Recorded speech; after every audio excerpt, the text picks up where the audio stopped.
Bonjour à toutes et à tous. Bienvenue dans La Lettre Pro, le podcast IA, le rendez-vous quotidien pour découvrir l'actualité professionnelle de la radio et du podcast. Je suis Brulatour, le rédacteur en chef de La Lettre Pro. Aujourd'hui, nous allons explorer les principaux titres de l'actualité. Les radios publiques et privées en Allemagne connaissent un fossé croissant en matière de programmation. FIPE se prépare à une tournée nationale en 2025 et Marine donnera un concert exclusif avec Energy Lille.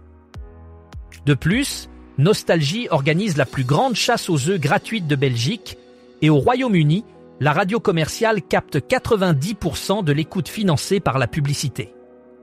Nous verrons également comment la radio a réchauffé le cœur des Canadiens durant l'hiver. Une alliance stratégique pour le futur des médias chrétiens et l'ouverture d'Enroll, un studio dédié au podcast par Radio Naoned. Aujourd'hui, nous mettons l'accent sur la situation des radios publiques et privées en Allemagne. Selon le dernier rapport de la GEMA, l'organisme allemand de gestion des droits d'auteur pour la musique, un fossé croissant se dessine entre les radios publiques et privées en matière de programmation. L'analyse de 12 ans de programmation de 139 stations révèle une diversité musicale importante. Cependant, les radios publiques jouent un rôle crucial dans la diffusion de la musique allemande, tandis que les radios privées tendent à privilégier des contenus plus internationaux. Cette évolution soulève des questions sur l'avenir de la musique locale et le rôle des radios dans la promotion de la culture nationale. À suivre pour comprendre comment cette dynamique pourrait influencer les choix musicaux et les préférences des auditeurs allemands. En 2025, FIP s'apprête à parcourir la France avec ses célèbres soirées FIP 360, connues pour leurs expériences immersives et sensorielles qui plongent les participants au cœur de la musique électronique. Ces événements, qui ont déjà enchanté des lieux emblématiques tels que les jardins du musée Carnavalet et la chapelle royale de Vincennes, s'installeront dans de nouveaux sites patrimoniaux remarquables comme les arènes de Nîmes et l'église Saint-Joseph du Havre. FIP vise à démocratiser l'accès à ces événements innovants, permettant ainsi aux auditeurs de rencontrer leurs producteurs de musique électronique préférés. Le projet FIP 360 promet de bouleverser notre perception sonore avec une programmation exigeante et un système spatialisé offrant une immersion totale dans l'univers unique des artistes. Avec ces nouvelles destinations, FIP réaffirme son engagement à offrir des expériences musicales inoubliables à travers la France. Energy Lille et le centre commercial Westfield Euralille s'associent pour offrir un événement exceptionnel le vendredi 21 mars. À partir de 14h, les auditeurs pourront vivre une émission spéciale diffusée en direct sur Energy, animée par Kylian, la voix de Energy Lille. Cette émission mettra en avant la chanteuse Marine, gagnante de la Star Academy 2024. Marine reviendra sur son parcours et son ascension dans le monde de la musique, et les auditeurs pourront interagir avec elle en posant leurs questions en direct. Après l'émission, Marine offrira un concert exclusif, interprétant plusieurs de ses titres, dont son premier single « Ma faute », qui a déjà cumulé plus de 6 millions d'écoutes sur les plateformes de streaming. Cet événement gratuit est une occasion unique pour les fans de rencontrer l'artiste et pour Westfield Euralille de dynamiser sa fréquentation en offrant une expérience inédite aux visiteurs. Nostalgie célèbre Pâques en organisant la plus grande chasse aux œufs gratuite de Belgique, un événement devenu une tradition pour les Wallons et Bruxellois. Cette année, à partir du 29 mars, les familles de 14 villes belges auront l'occasion de participer à cette chasse aux œufs festive. Toutes les générations pourront se rassembler dans une ambiance conviviale pour partir à la recherche de chocolat caché dans divers endroits de la Wallonie. Cet événement vise à renforcer les liens communautaires en offrant une activité ludique et gratuite accessible à tous.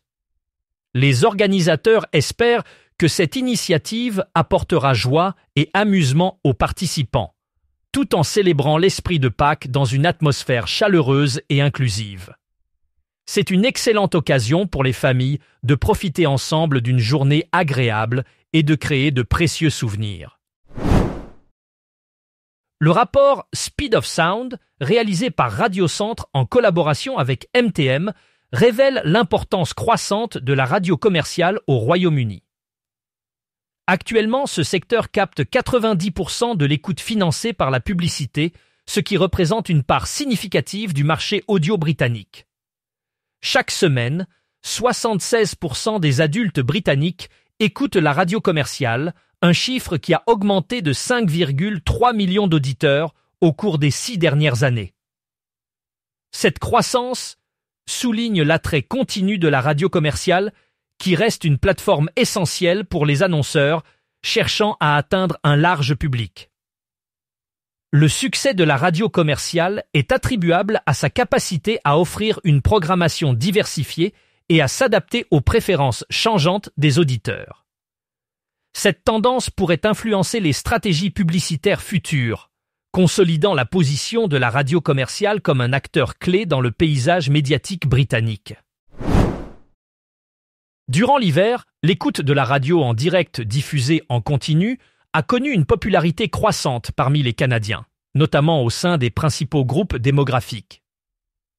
Bien que la diffusion en continu ait gagné en popularité, la radio traditionnelle est restée une source incontournable de musique, de divertissement, de nouvelles sportives et d'informations locales. Cette forme de média établit un lien unique avec la communauté et la culture canadienne, ce qui en fait un compagnon indispensable pendant les longs mois d'hiver.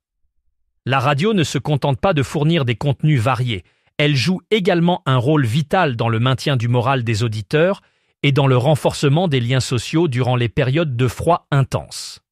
En dépit des avancées technologiques, la radio traditionnelle continue d'occuper une place centrale dans le quotidien des Canadiens, démontrant ainsi sa résilience et son importance culturelle.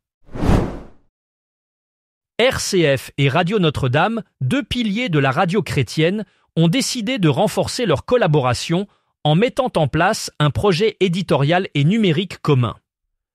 Depuis septembre 2024, une matinale commune est en diffusion et cette alliance stratégique vise à créer un média de conviction à la fois radio et digital ancré dans les territoires français et belges. Ce média souhaite refléter les valeurs de l'Évangile et donner la parole à toutes les opinions pour enrichir la réflexion de ses auditeurs. Bruno Courtois, directeur général, et Philippe Lansac, directeur éditorial, sont à la tête de ce projet ambitieux. Ensemble, ils ambitionnent de faire de ce média le premier média chrétien en France et en Belgique, en s'appuyant sur un réseau solide de journalistes, salariés et bénévoles. Avec plus de 500 000 visites mensuelles sur leur site, RCF et Radio Notre-Dame comptent déjà 502 000 auditeurs réguliers et cette nouvelle organisation vise à renforcer leur présence dans le paysage audiovisuel. Radio Naond inaugure Enroll, son tout nouveau studio d'enregistrement dédié au podcast et à la production audio. Ce nouvel espace est conçu pour offrir des conditions professionnelles aux créateurs et créatrices de contenu, qu'ils soient journalistes, membres d'associations ou représentants d'entreprises. Enroll permet à ces derniers d'enregistrer leurs projets en toute autonomie ou de bénéficier d'un accompagnement technique. Avec ce studio, Radio Naoned souhaite encourager l'innovation et la créativité dans le domaine du podcasting tout en fournissant une infrastructure de qualité qui répond aux besoins variés de ses utilisateurs. Ce projet s'inscrit dans une volonté de dynamiser l'écosystème de l'audio et de renforcer la position de Radio Naoned en tant qu'acteur clé du paysage médiatique local. Pour plus d'informations et pour découvrir d'autres actualités, rendez-vous sur le site lalettre.pro et abonnez-vous à notre newsletter quotidienne pour rester informé.